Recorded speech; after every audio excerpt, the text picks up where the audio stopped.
வணக்கம்.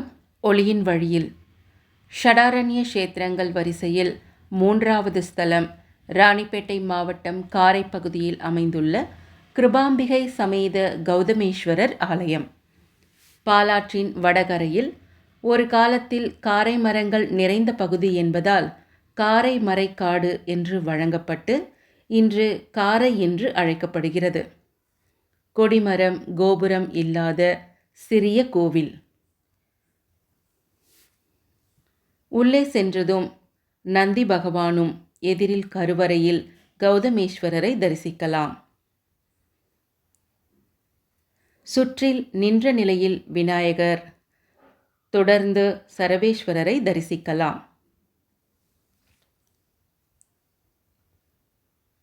வடலூர் வள்ளலார் சுற்றுப்பிரகாரத்தில் அருள்கிறார். தைப்பூச விழாவிற்காக கோவில் தயாராகி கொண்டிருந்தது. தைப்பூசத்தன்று சிறப்பு பூஜைகளும் அன்னதானமும் நடைபெறுமாம்.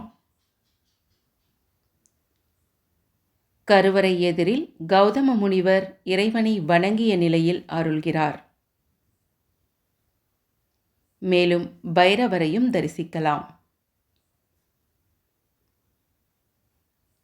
நன்றி.